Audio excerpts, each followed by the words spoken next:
O paradoxo de Göbekli Tepe e a memória do cataclismo.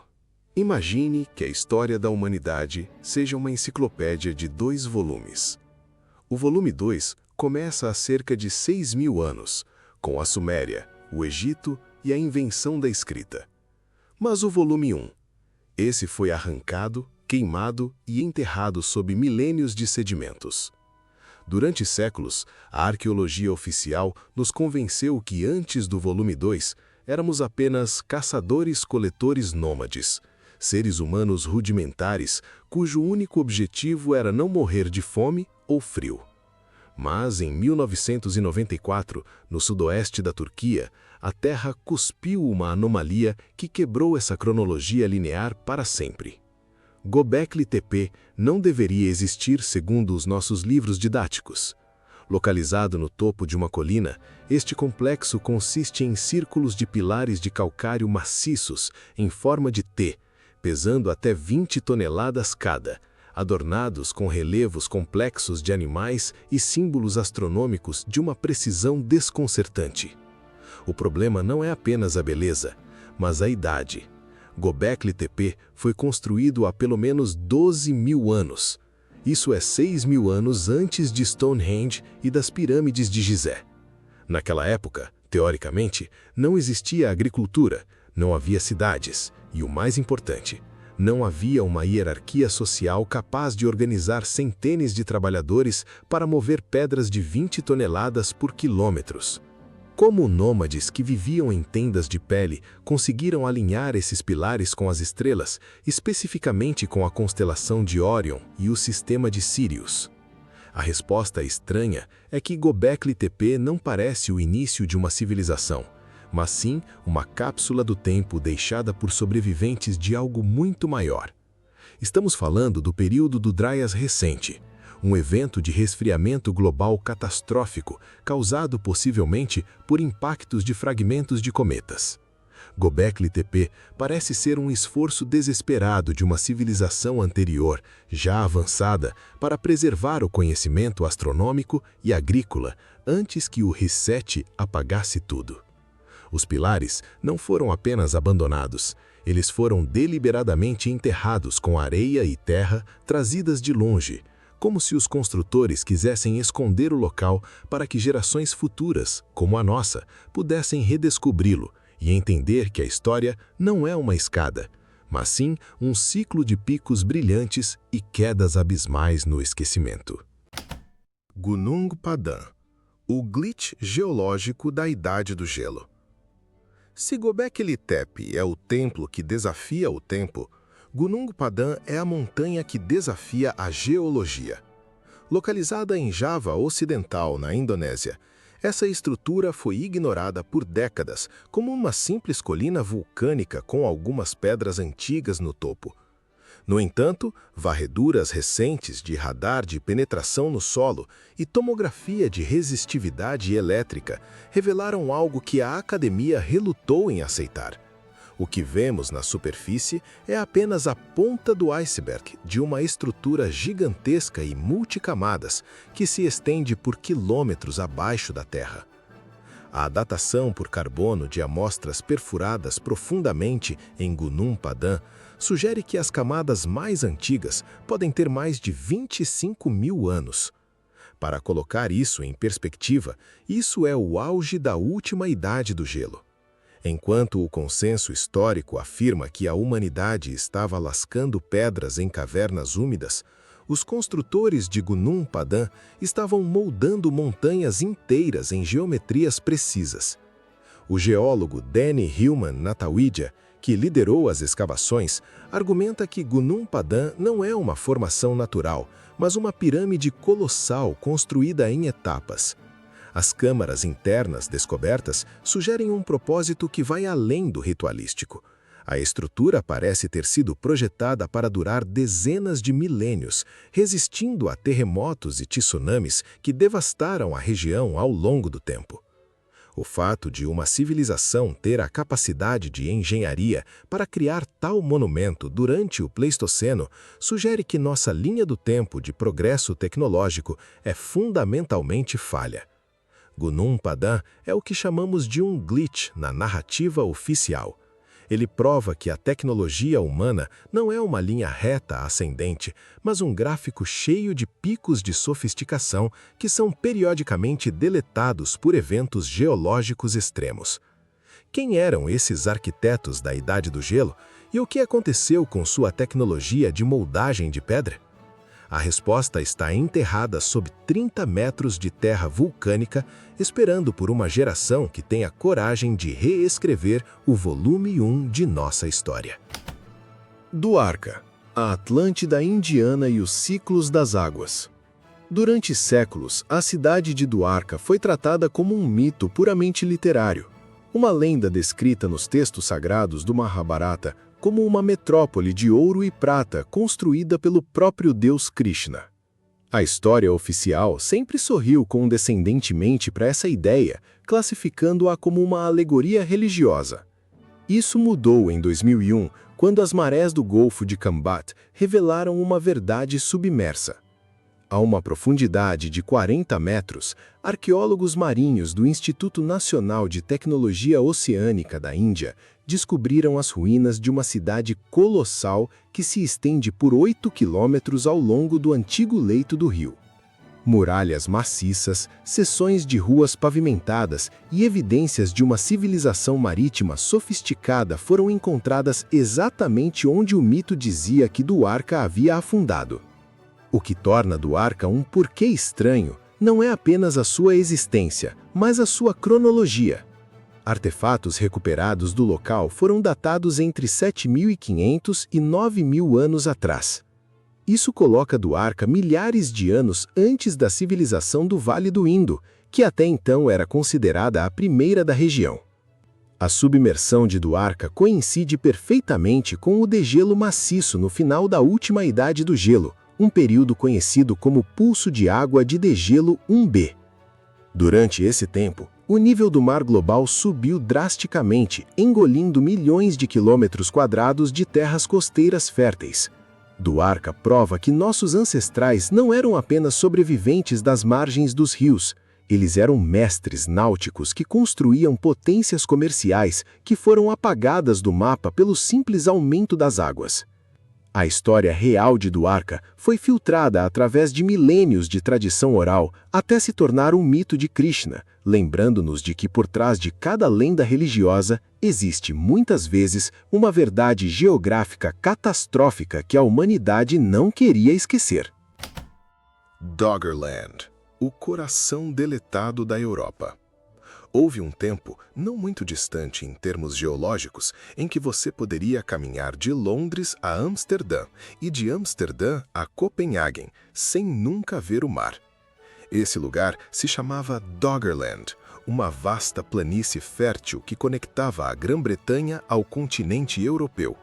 Doggerland não era apenas uma ponte de terra temporária, era o coração pulsante da pré-história europeia, uma região rica em lagos, rios e vida selvagem, que abrigava algumas das populações mais sofisticadas do Mesolítico.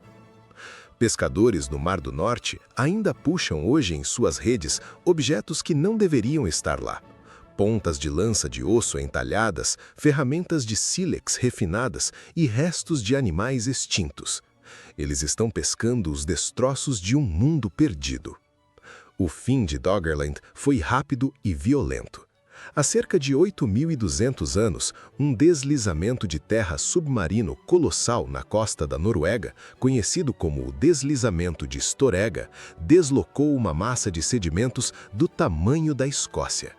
Isso desencadeou um tsunami catastrófico, com ondas de até 20 metros de altura, que varreu Doggerland do mapa em questão de horas.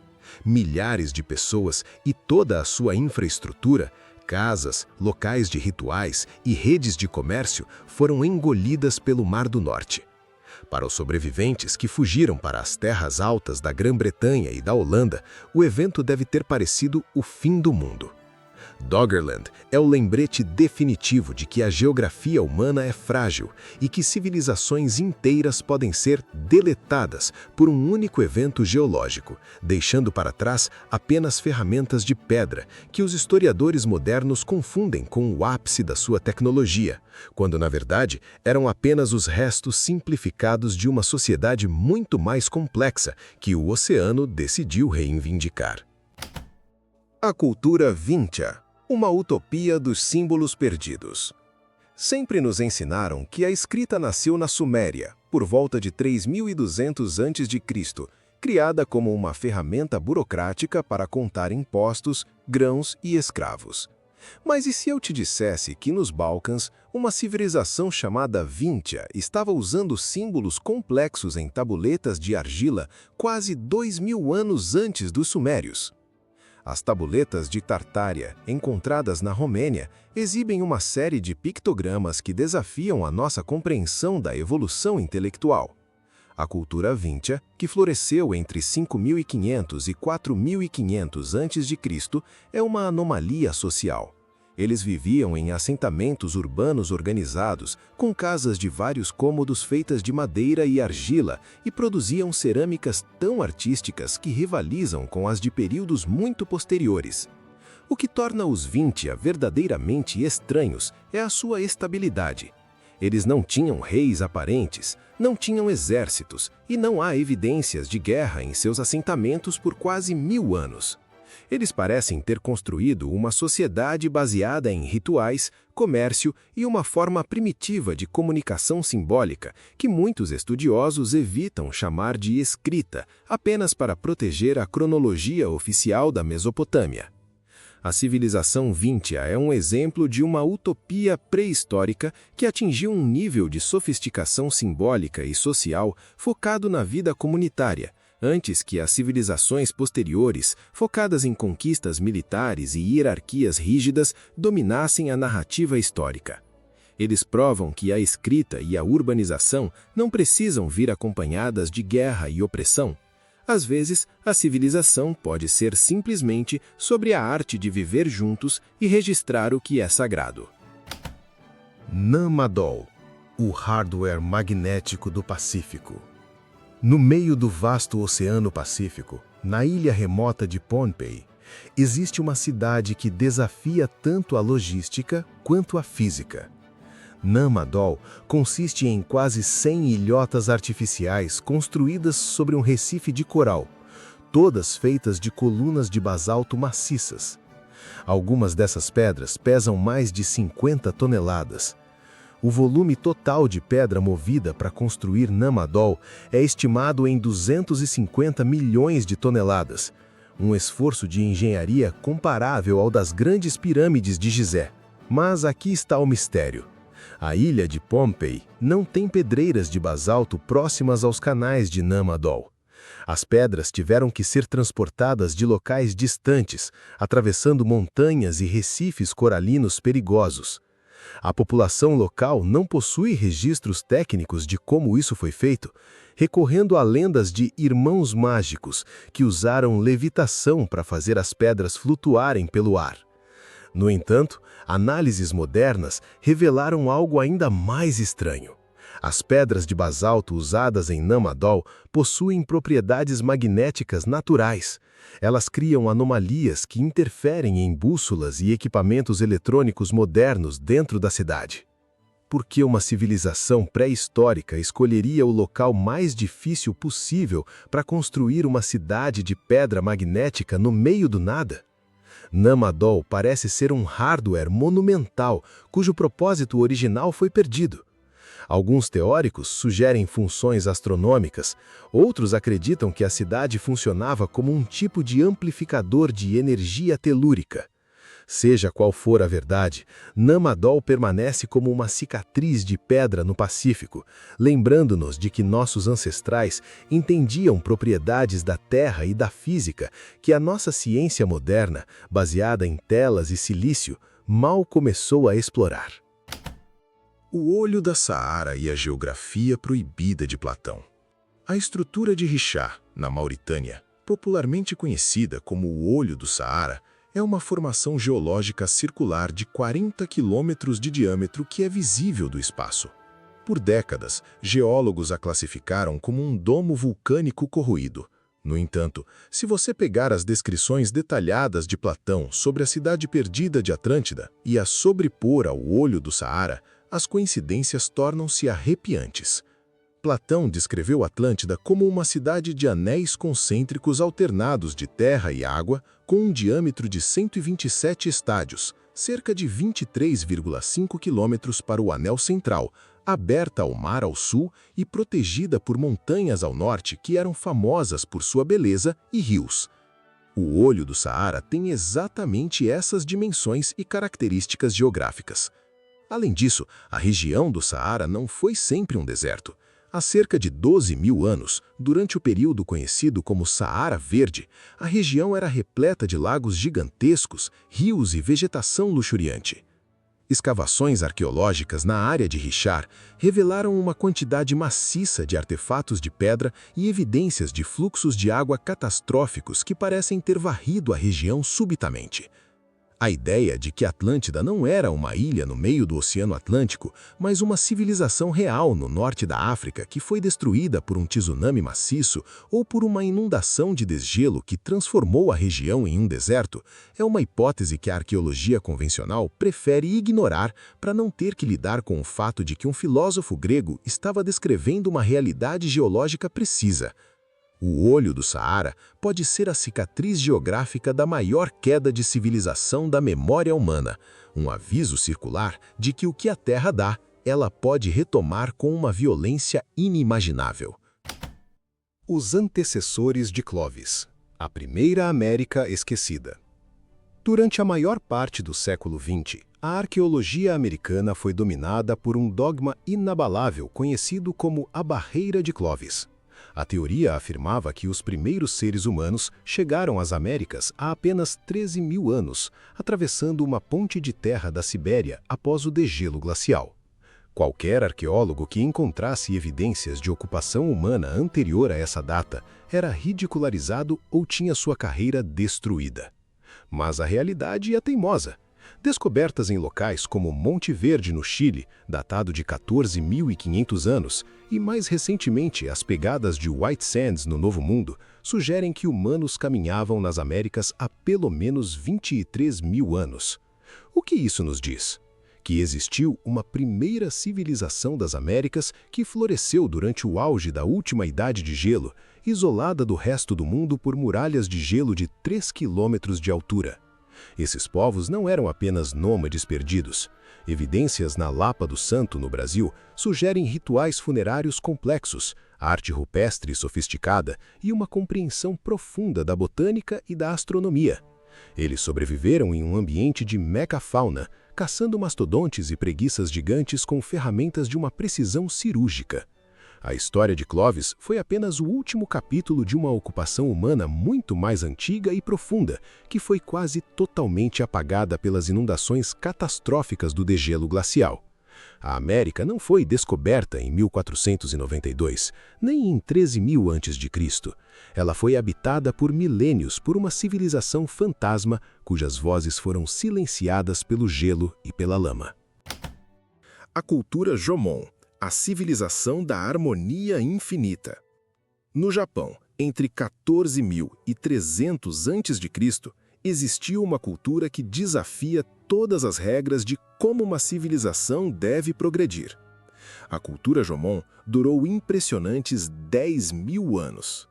Enquanto o resto do mundo estava subindo e caindo em ciclos de guerra, impérios e colapsos, os Jomon permaneceram estáveis e sustentáveis por um período de tempo que faz a história dos Estados Unidos parecer um piscar de olhos. Eles são famosos por sua cerâmica, a mais antiga do mundo, decorada com padrões de cordas, daí o nome Jomon, que possuem uma complexidade fractal e uma estética que parece quase alienígena. O que torna os Jomon estranhos é que eles eram tecnicamente caçadores-coletores, mas viviam em aldeias permanentes e organizadas, praticavam uma forma sofisticada de silvicultura, gerenciando florestas de castanheiras e tinham uma estrutura social que, ao que tudo indica, valorizava a igualdade radical. Eles não desenvolveram agricultura intensiva nem exércitos, porque simplesmente não precisavam. Eles atingiram um nível de arte, espiritualidade e bem-estar social sem a necessidade de escravizar a terra ou uns aos outros. Os Jomon provam que a civilização não precisa ser uma corrida armamentista, tecnológica ou uma busca por dominação para ser sofisticada. A queda dos Jomon não foi causada por um desastre natural, mas por uma substituição de software. A chegada de novas tecnologias agrícolas da Ásia continental, que priorizavam a eficiência e a hierarquia sobre o equilíbrio ecológico. Eles são o lembrete de que o progresso nem sempre significa melhoria. A Grande Tartária e as civilizações da Estepe Perdida.